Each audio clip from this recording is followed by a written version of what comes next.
নমস্কার প্রিয় ছাত্রছাত্রী,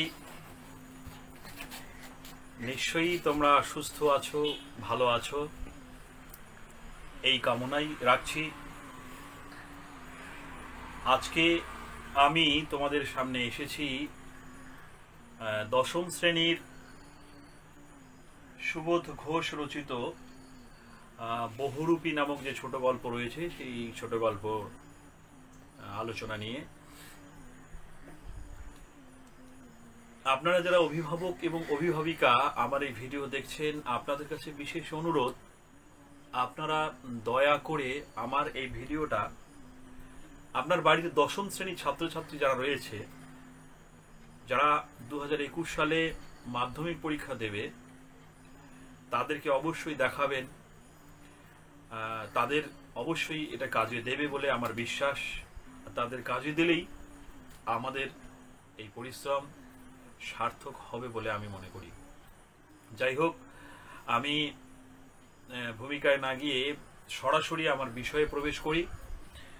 আমি দশম শ্রেণীর যে ছাত্রছাত্রী যারা তোমরা আমার এই ভিডিও দেখছো, আমি তাদেরকে বলছি, তোমরা সঙ্গে তোমাদের যে টেক্সট বই, এই টেক্সট বইটা বের করো এবং টেক্সট বইয়ে দেখো এই 74 পেজ, সম্ভবত 74 পেজে সুবোধ ঘোষের বহুরূপী নামক যে গল্পটা রয়েছে, এই গল্পটা তোমরা বের করবে। আর যেহেতু গদ্য একটা গল্প, এই ভিডিও ক্লাসে সম্পূর্ণ গল্পটা লাইন বাই লাইন পড়ে বোঝানো সম্ভব নয়। অনেক বড় ক্লাসের দরকার, যেখানে অনেক বড় ভিডিও হয়ে যাবে, তোমাদের সামনে সেটা সমস্যা হবে। তো আমি ধরে নিচ্ছি তোমরা প্রত্যেকেই এই গল্পটা পড়ে নিয়েছো। যারা বুঝেছো ভালো কথা, যারা বোঝোনি তাদের উদ্দেশ্যে বলছি, আমি চেষ্টা করব তোমাদেরকে এই গল্পটা আজকের এই ক্লাসে বুঝিয়ে দেওয়ার। তো বহুরূপী কথাটার মানে নিশ্চয়ই তোমরা জানো যে বহুরূপী মানে হচ্ছে যারা বিভিন্ন রকম সাজ সাজে, হ্যাঁ, যেটাকে আমরা বলি সং। অনেকে বলে কি বলবো, যেটাকে বলে জোকার। অ্যাকচুয়ালি জোকার ঠিক নয়। একজন বহুরূপী এটা একটা জীবিকা, এবং একজন বহুরূপী বিভিন্ন এক এক সময় এক এক রকম সাজে সজ্জিত হয়, এবং এইভাবেই তার সাজ দেখে মানুষ সন্তুষ্ট হয়ে তাকে যতটুকু টাকা পয়সা দান করে বা তাকে দেয়, তার সাজে সন্তুষ্ট হয়ে বকশিশ হিসেবে দেয়, সেটুকু নিয়েই তাদের জীবিকা নির্বাহ হয়, এভাবেই তাদের সংসার চলে। তো আজকে আমি যেটা আলোচনা করবো, এইরকমই একজন বহুরূপীকে নিয়ে। সুবোধ ঘোষ, তার আগে বলি তোমাদের যে এই গল্পটা রচনা করেছেন তিনি হচ্ছেন সুবোধ ঘোষ। তার সম্পর্কে দু একটা কথা বলি। সুবোধ ঘোষ একজন বিখ্যাত কথা সাহিত্যিক, আধুনিক যুগের কথা সাহিত্যিক। হ্যাঁ, বাস্তব জীবন অভিজ্ঞতা, অনুভূতির সূক্ষ্ম ও অনুপুঙ্খ বিশ্লেষণ এবং উপস্থাপন তার লেখার বৈশিষ্ট্য।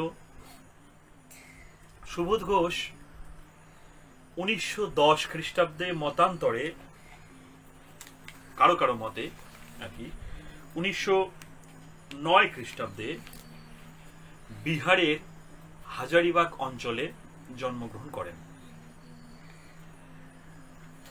খুব ছোটবেলা থেকেই আর্থিক সমস্যার মধ্যে পড়তে হয় তার পরিবারে, আর্থিক অনটন। তাই কলেজ পড়াকালীন অবস্থাতেই তাকে পড়াশোনা বাদ দিতে হয়, দিয়ে বিভিন্ন পেশার কাজে নিযুক্ত হতে হয়। ছোটবেলায় এই সুবোধ ঘোষ বিভিন্ন রকম পেশা, যেমন কলেরার প্রতিষেধক টিকাদানের কাজ, বাসের কন্ডাক্টর, তারপরে হচ্ছে বলবো সার্কাসের দলে যে মাল বহন করে সেই মাল বহনকারী, এবং সেখানে মাঝে মধ্যে খেলাও দেখাতেন। তারপরে তোমার হচ্ছে কেক পাউরুটির ব্যবসা, অভ্রখনির ওভারসিয়ার ইত্যাদি, এরকম বিভিন্ন ধরনের কাজ জীবিকার টানে তাকে করতে হয়েছে। যে কারণেই কিন্তু এই যে বিভিন্ন মানুষের সাধারণ জীবিকা, সাধারণ খেটে খাওয়া মানুষের যে মনের কথা, আতের কথা তিনি কিন্তু বুঝতে পেরেছেন। আর বুঝতে পেরেছেন বলেই তার বিভিন্ন সাহিত্য সৃষ্টির মধ্য দিয়ে সেগুলো প্রকাশ করতে পেরেছেন সার্থকভাবে। যাই হোক, এই সুবোধ ঘোষ বাংলা সাহিত্যের লেখালেখি অনেক দেরিতে শুরু করেছিলেন, অনেকটাই 1940 সাল থেকে 1980 সালের মধ্যে তিনি লেখালেখির কাজ করেন। তার বিখ্যাত দুটো গল্প তোমরা অনেকেই জানবে, একসময় আলোড়ন সৃষ্টি করেছিল, অযান্ত্রিক এবং ফসিল। এই দুটো গল্প বেশ আলোড়ন সৃষ্টি করেছিল। আগস্ট আন্দোলনকে কেন্দ্র করেও তিনি গল্প লিখেছিলেন, কালো গরু, শিবালয় প্রভৃতি। তিনি বেশ কিছু উপন্যাসও লিখেছিলেন, তিলাঞ্জলি, তারপরে হচ্ছে তোমার গঙ্গোত্রী, ত্রিজামা, শ্রেয়সী। হ্যাঁ, এগুলো হচ্ছে তার বিভিন্ন গল্পগ্রন্থ। এই সাহিত্যিক, এই কথা সাহিত্যিক, তার লেখা, তার সাহিত্যের যে অবদান, এই অবদানের জন্য তিনি আনন্দ পুরস্কার পেয়েছিলেন। এছাড়া কলকাতা বিশ্ববিদ্যালয় থেকে তাকে জগত্তারিণী পুরস্কারও ভূষিত করা হয়। এই মহান সাহিত্যিক 1980 সালের 10ই মার্চ পরলোক গমন করে। তোমাদের পাঠ্য যে এই বহুরূপী গল্পটা, তার গল্প সমগ্র গ্রন্থের তৃতীয় খণ্ড যে রয়েছে, গল্প সমগ্র, সুবোধ ঘোষের গল্প সমগ্র গ্রন্থের তৃতীয় খণ্ড, যেটাতে 50টা গল্প সংকলিত হয়েছিল, সেখান থেকেই নেওয়া। এটা, এই খণ্ডটা 1994 খ্রিস্টাব্দের জুন মাসে আনন্দ পাবলিশার্সের পক্ষ থেকে প্রকাশ করা হয়। তো যেই সময় গল্প কথক সুবোধ ঘোষ লেখালেখি করছিলেন, সেই সময়টা আমাদের ভারতবর্ষের জন্য অনেকগুলো ঘটনা, বিশেষ করে তোমরা যে ইতিহাসে পড়েছো, অনেকগুলো ঘটনা এই সময় সাক্ষী রাখে। এই সময় একটা কঠিন পরিস্থিতি ওই সময়টায় গিয়েছিল। যেমন তোমার হচ্ছে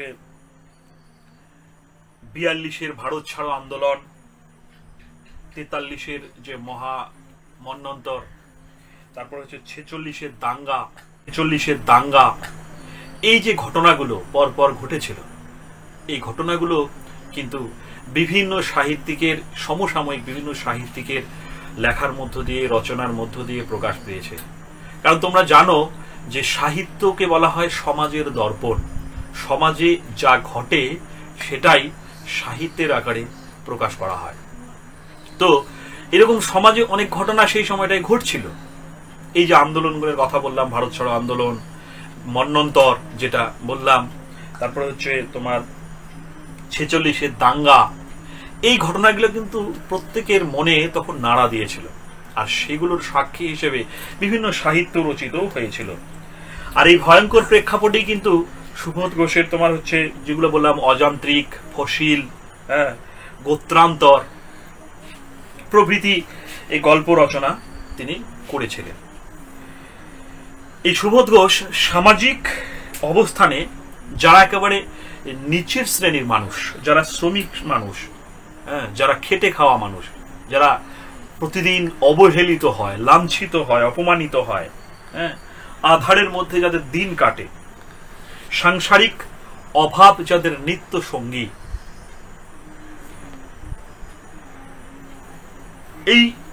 এই যে সাংসারিক অভাব যাদের নিত্য সঙ্গী, তাদের প্রতি মানবিক সহৃদয়তা দেখিয়েছিলেন এই সুবোধ ঘোষ তার লেখনীতে।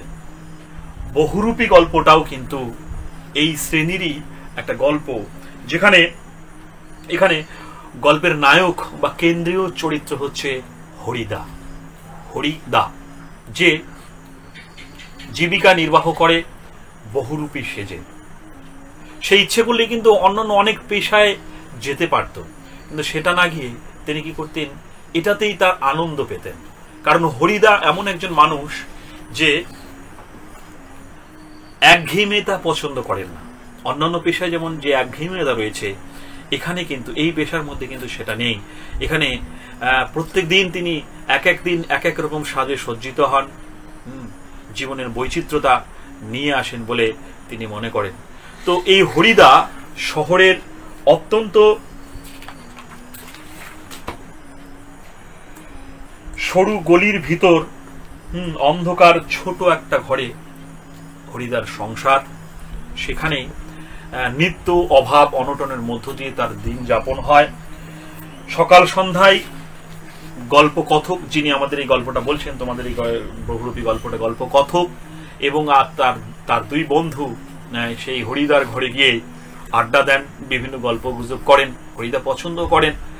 তো হরিদা এতটাই অভাব তার যে বহুদিন কিন্তু তার উনুনের মধ্যে হাড়িতে ভাতের বদলে শুধুমাত্র জল ফোটে। তো এই অভাব অনটনের মধ্য দিয়েই হরিদার জীবন যাচ্ছিল। একদিন ওই যেদিন ঘটনাটা ঘটে সেদিন কিন্তু গল্পকথক এবং তার দুই বন্ধু সেই গ্রামেরই জগদীশ বাবু বলে একজন রয়েছে। সেই জগদীশ বাবু যে অত্যন্ত কিপ্টে শ্রেণীর মানুষ, তো জগদীশ বাবুর বাড়ির এক সন্ন্যাসীর আগমনের কথা হরিদার সামনে গল্পকথক এবং তার দুই বন্ধু বলেন। ঘটনাটা কিরকম যে একদিন এই জগদীশ বাবুর বাড়িতে হিমালয় থেকে নাকি এক সন্ন্যাসী এসেছিলেন, যে সন্ন্যাসীর অলৌকিক ক্ষমতা রয়েছে, যার বয়স নাকি যে 1000 বছর।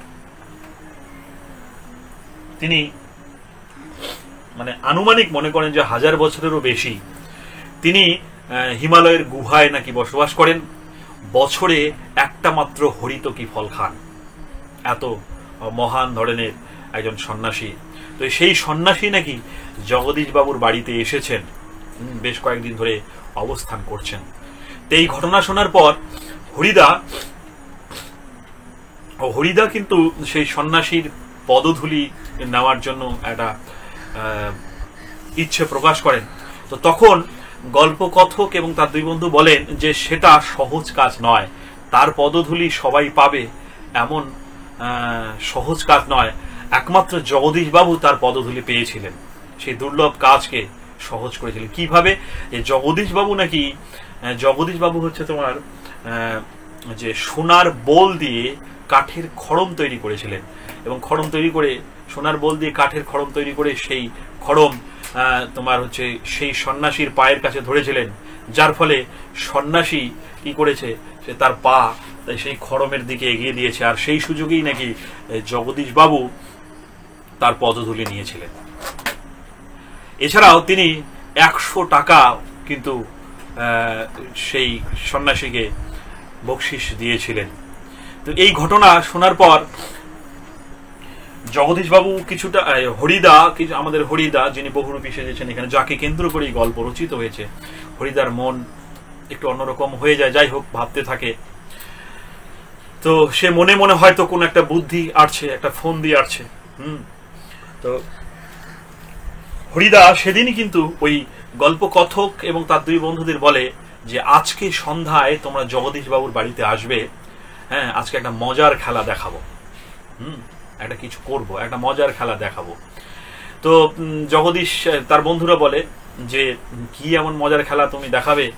বলছে যে এই একঘেয়েমি আর ভাল লাগে না, কতদিন আর এই বকশিশ দিয়ে চলবে, একটা মোটা কিছু ইনকাম করতে হবে, সেই ইনকামের ব্যবস্থা করতে হবে।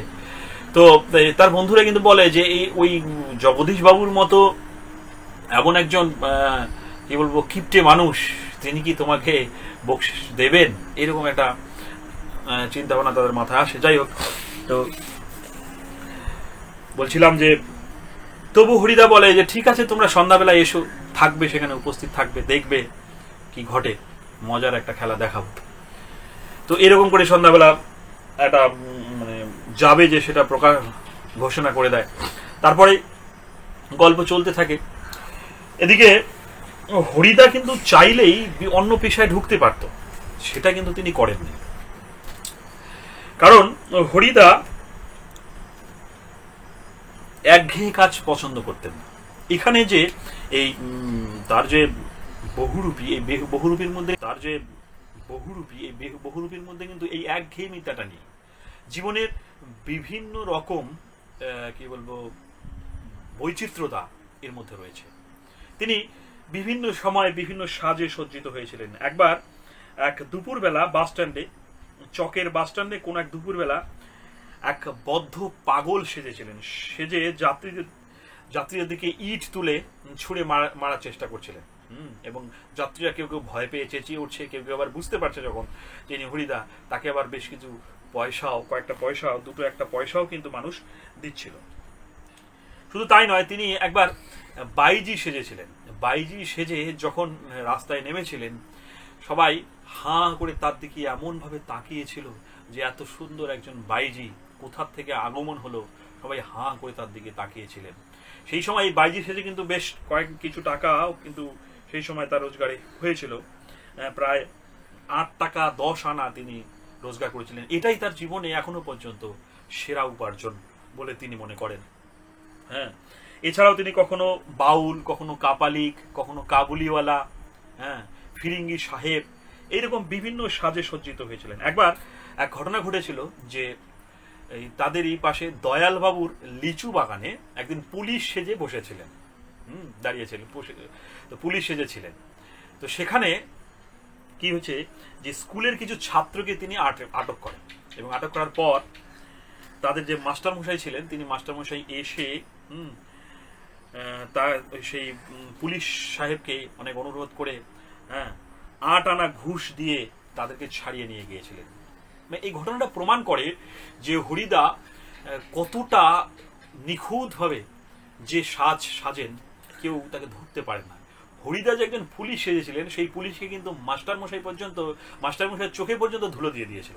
মাস্টারমশাই বুঝতে পারেননি যে এটা হরিদা, আমাদের সকলের প্রিয় হরিদা।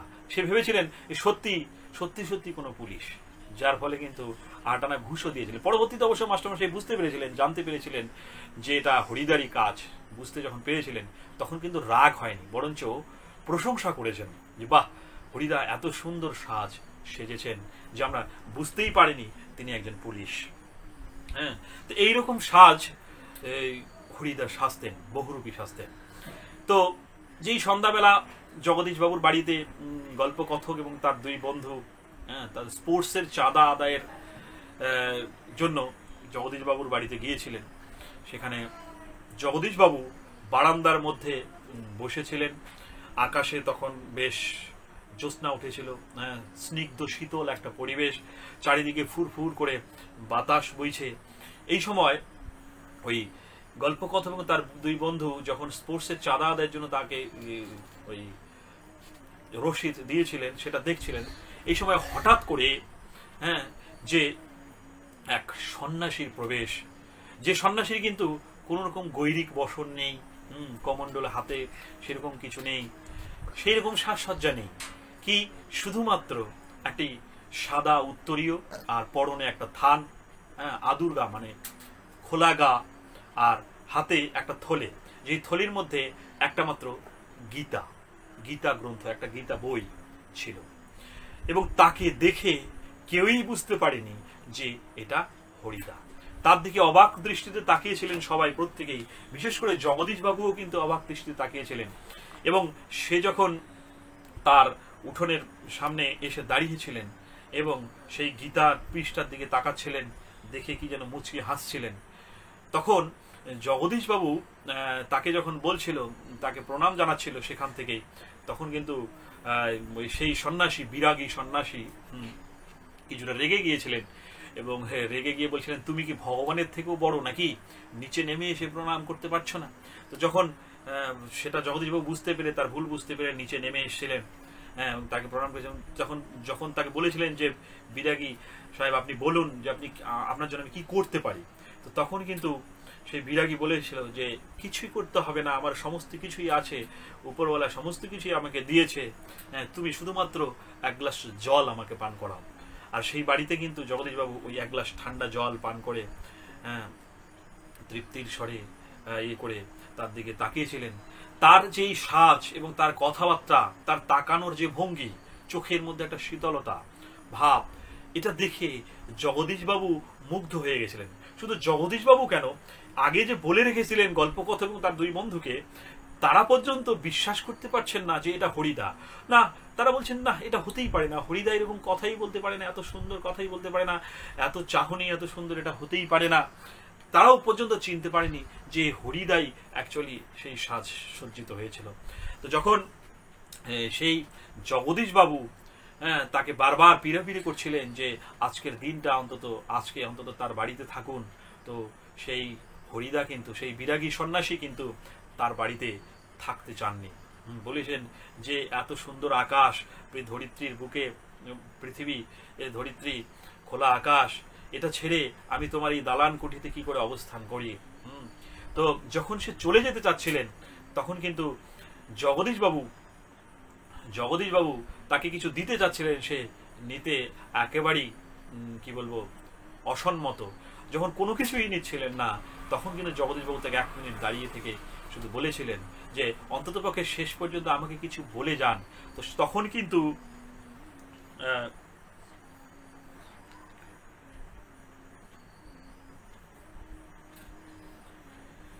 তখন কিন্তু সেই বিরাগী সন্ন্যাসী বলেছিল যে ধন জন যৌবন সবই কিন্তু অস্থায়ী, ধন জন যৌবন সবই অস্থায়ী।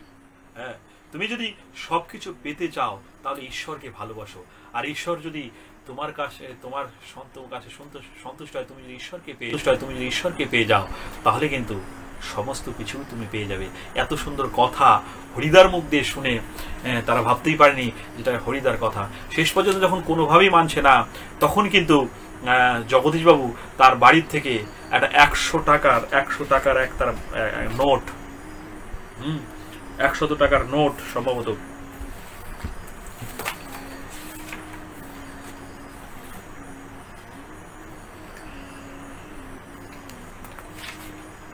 টাকা নোট, 101 টাকার নোট, সেটা কিন্তু যখন তাকে দিচ্ছিলেন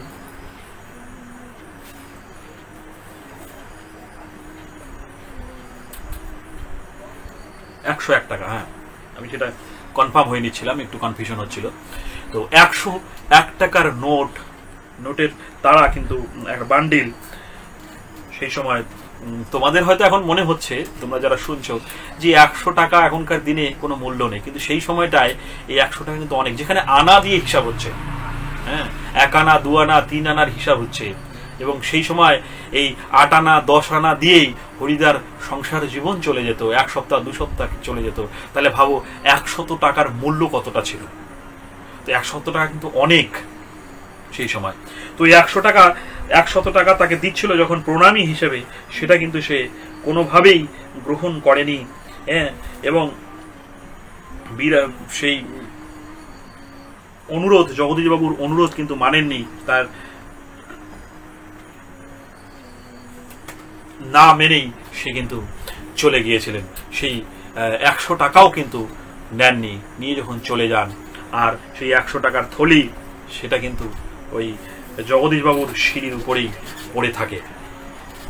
তো এরপর যখন কি হয় যে তার বন্ধুরা, অর্থাৎ গল্পকথক এবং তার বাকি 2 বন্ধু, এরা যখন সেই হরিদার ঘরে আবার যায়, গিয়ে বলে যে কি ব্যাপার, তোমার তো আজকে যাওয়ার কথা ছিল, তুমি তো সন্ধ্যাবেলা গেলে না।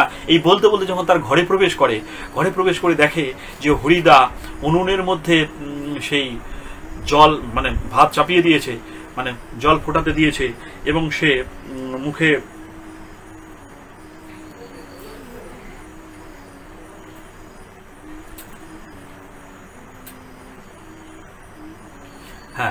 মানে গনগনে আগুনের মধ্যে জল ফোটা দিয়ে দিয়েছে, জল ফুটছে, আর মুখে বিড়ি ধরিয়ে একভাবে তাকিয়ে আছে। আর তারা ওই কথা বলতে বলতে আসে যে কি ব্যাপার হরিদা, কই তুমি তো আজকে জবর খেলা দেখাতে চেয়েছিলে, তো কই দেখালে না, বলে বলতে বলতে যখন প্রবেশ করছে তাকে দেখে অবাক হয়ে যায়। এবং সেই যে উত্তরীয় যেটা গায়ে পড়েছিল, এবং সাদা থান আর থলে গীতা, সেটা যে সেখানে পড়ে আছে, সেটা দেখে তাদের বিশ্বাস হয়ে যায় যে সেই বিরাগী সন্ন্যাসী কিন্তু আসলে হরিদাই সেখানে গিয়েছিল। এবার তাদের সম্পূর্ণ বিশ্বাস হয়। তারা প্রথমে বিশ্বাসই করতে পারেনি যে এত সুন্দর সাজে সজ্জিত হয়েছিলেন। তো তারা তাকে বলছিলেন যে জগদীশবাবু তোমাকে এত টাকা দিচ্ছিল, তুমি নিচ্ছিলে না কেন? তখন কিন্তু জগদীশবাবু, হরিদা একটা কথা বলেছিল যে শত হোক একজন বিরাগী সন্ন্যাসী হয়ে টাকা ফাঁকা কি করে স্পর্শ করি বলো, শত হোক একজন বিরাগী সন্ন্যাসী হয়ে টাকা ফাঁকা কি করে স্পর্শ করি বলো, তাতে যে আমার ঢং নষ্ট হয়ে যায়। এই যে কথাটা অত্যন্ত তাৎপর্যপূর্ণ কথা। তিনি একজন বহুরূপী। বহুরূপী বিভিন্ন সাজে সজ্জিত হয়ে যে পরিমাণ অর্থ উপার্জন হয় সেটা দিয়ে তার সংসার চলে। অথচ এমন সাজে তিনি সজ্জিত হলেন যে একটা বিরাগী সন্ন্যাসী সেজেছিলেন। আর বিরাগী সন্ন্যাসীর, প্রকৃত বিরাগী সন্ন্যাসীর ধর্মই হচ্ছে নির্লোভ। কোন রকম লোভ লালসা তার থাকবে না অর্থের প্রতি। আর এখানে তিনি সেই সাজে সজ্জিত হয়েছিলেন, এমন সাজে সজ্জিত হয়েছিলেন যে মনে প্রাণে তিনি সেই সাজে সজ্জিত হয়েছিলেন, যার ফলে টাকাটা পর্যন্ত তিনি নেননি। আর এখানেই কিন্তু তার কি বলবো জীবিকা, এখানেই তার যে বহুরূপী সাজার যে সার্থকতা এখানেই কিন্তু প্রকাশ পেয়েছে। তো তার বন্ধুরা কিন্তু তার প্রতি রাগ দেখিয়েছিলেন যে এটা তুমি ভুল করেছো, এটা তুমি মহা ভুল করেছো। হ্যাঁ, তো পরে কিন্তু হরিদা হেসে হেসে বলেছিল যাবো একদিন তার বাড়িতে গিয়ে কিছু বকশিস টকশিস যাবো ওই জগদীশ বাবুর বাড়িতে। তো তখন কিন্তু তাদের মধ্যে বন্ধু যে ভবত, সে কিন্তু চেঁচিয়ে উঠে বলেছিল বকশিস? হ্যাঁ, জগদীশ বাবুর মতো মানুষ তোমাকে বকশিস দেবে? কতই বার দেবে? 8 আনা কিংবা 10 আনা দেবে, এর থেকে বেশি আর কি বকশিস দেবে তোমাকে? এত টাকা দিচ্ছিল সেটা তুমি নিলে না, সুযোগ হারিয়ে ফেলে, এখন 8 আনা 10 আনা দেবে। তো তখন কিন্তু হরিদা বলেছিল কি আর করা যাবে বল, খাঁটি মানুষ তো নয়, এই বহুরূপীর জীবন এর বেশি কি আশা করতে পারে। এখানেই গল্পটা শেষ হয়েছে। তাহলে তোমরা দেখো যে বহুরূপীর জীবন, মানে আমাদের হরিদা যে একজন সার্থক বহুরূপী সেজেছিলেন, হ্যাঁ, বিভিন্ন সাজে সজ্জিত হয়েছিলেন, এইভাবে তার জীবিকা নির্বাহ করে। তার জীবন 8 আনা 10 আনা দিয়েই চলে যাবে, ওর বেশি কিন্তু তার লোভ লালসা কিছুই ছিল না। এই জন্যই গল্পটার নাম বহুরূপী। তোমরা জানো যে সাহিত্যে নামকরণ কিন্তু একটা বিশেষ গুরুত্বপূর্ণ জায়গা। নামকরণের মধ্য দিয়ে কিন্তু সমস্ত কিছু অনেকটা প্রকাশ পায়। তো সাহিত্যের নামকরণ বিভিন্ন প্রকারের হতে পারে, চরিত্র, বিষয়, ব্যঞ্জনা প্রভৃতি দৃষ্টিকোণ থেকে ছোট গল্পের নামকরণ হতে পারে। তো আমাদের এই গল্পটা, বহুরূপী গল্পটা কিন্তু ব্যঞ্জনাধর্মী একটা নামকরণ। কারণ বিভিন্ন চরিত্র, মানে গল্পের যে বিভিন্ন আঙ্গিক, বিভিন্নভাবে যে গল্পের মূল বিষয়বস্তু প্রকাশ পায়, তাতে আমরা স্পষ্ট দেখতে পাই কি যে হরিদা একজন বহুরূপী পাগল, কাপালি, কখনো পুলিশ, কখনো ফিরিঙ্গি, কখনো বাইজি, বিভিন্ন রকম সাজে সজ্জিত হচ্ছেন এবং যার ফলে মানুষের মানুষের মনোরঞ্জন করছেন। হ্যাঁ, মনোরঞ্জন করে অর্থ উপার্জন করছেন। আর সে অর্থ উপার্জন কম হলেও কিন্তু তার কোনো অসুবিধে নেই। হরিদা সারা সপ্তাহে ক্ষুধা নিবৃত্তি অসম্ভব হয়ে যায়, কখনো কখনো নিবৃত্তি অসম্ভব হয়ে যায়, কখনো কখনো সময় তার বাড়িতে হাঁড়িতে কিন্তু ভাত হয় না, শুধুমাত্র জল ফোটে। তাহলে এইরকম অভাবনের মধ্যে থেকেও হরিদা কিন্তু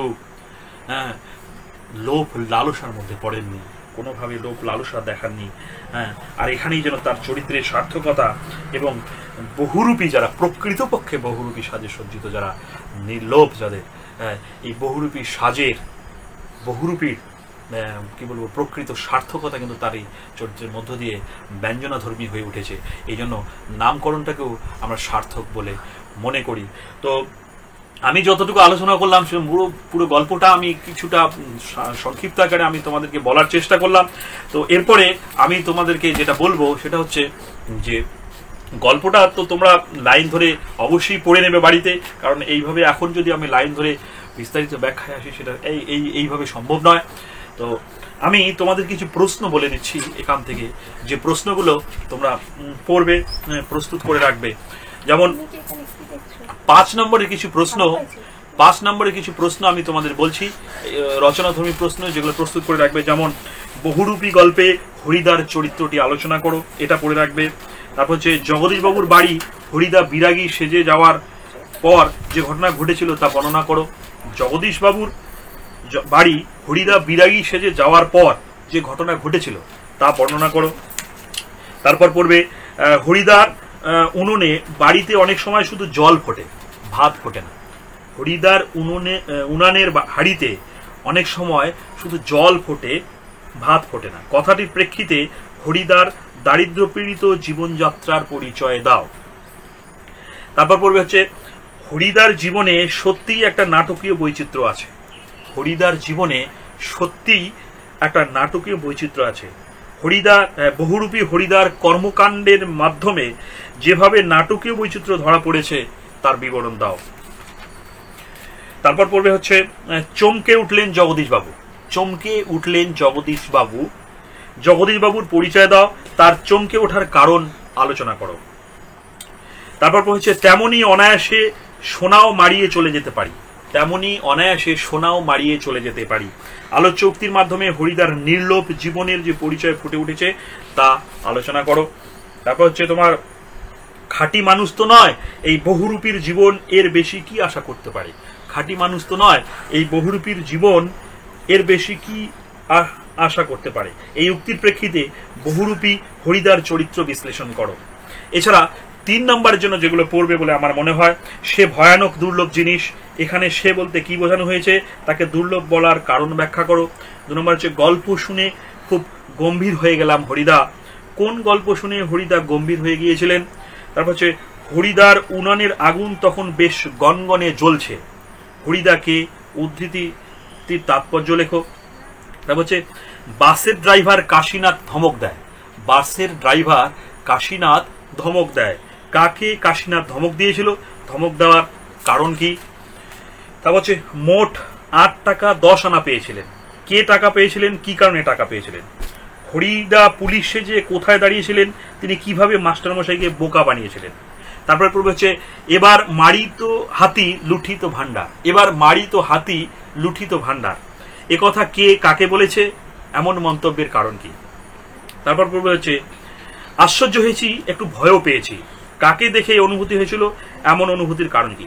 আশ্চর্য হয়েছি, একটু ভয়ও পেয়েছি। কাকে দেখে এই অনুভূতি হয়েছিল, এমন অনুভূতির কারণ কি। আপনি কি ভগবানের চেয়েও বড়, আপনি কি ভগবানের চেয়েও বড়। কাকে একথা বলা হয়েছে, তাকে একথা বলা হয়েছে কেন। কাকে একথা বলা হয়েছে, তাকে একথা বলা হয়েছে কেন। তারপর পড়বে হচ্ছে পরম সুখ কাকে বলে জানেন, কথাটির বক্তাকে, তিনি এর উত্তরে নিজে কি বলেছিলেন। তারপর পড়বে হচ্ছে যাবই তো, না গিয়ে উপায় কি। কোথায় যাওয়ার কথা বলা হয়েছে, না গিয়ে উপায় নেই কেন। মোটামুটি এই প্রশ্নগুলো তোমরা পড়বে। আরো বিভিন্ন রেফারেন্স বই বাজারের মধ্যে পাবে, সেগুলো থেকেও বিভিন্ন রেফারেন্স প্রশ্ন উত্তরমূলক আলোচনা তোমরা পড়বে। আমি এর আগের ক্লাসও এই তোমার সিন্ধুতে ক্লাস যখন নিয়েছিলাম তখনও তোমাদের বলেছিলাম শেষের দিকে যে অন্ততপক্ষে প্রিভিয়াস 3 বছরের প্রিভিয়াস ইয়ারের টেস্ট পেপার কালেক্ট করে সেখান থেকে এই যে চ্যাপ্টারগুলো পড়ানো হচ্ছে, চ্যাপ্টারগুলো থেকে কি কি ধরনের প্রশ্ন এসে সেই প্রশ্নগুলো বের করবে, সেগুলো সলভ করে রাখবে, তাহলে তোমরা অনেকটা এগিয়ে যাবে। যাই হোক, তোমাদের এই লকডাউনে সবাই সুস্থ থাকো, ভালো থাকো। গোটা ভারতবর্ষ তথা পৃথিবীর মধ্যে যে একটা কঠিন পরিস্থিতি চলছে, এই পরিস্থিতি থেকে খুব শীঘ্রই আমরা পরিত্রাণ পাবো এই আশা রাখছি। তোমরা সবাই ভালো থাকো, সুস্থ থাকো, অত্যন্ত প্রয়োজন ছাড়া বাড়ির বাইরে বেরোবে না।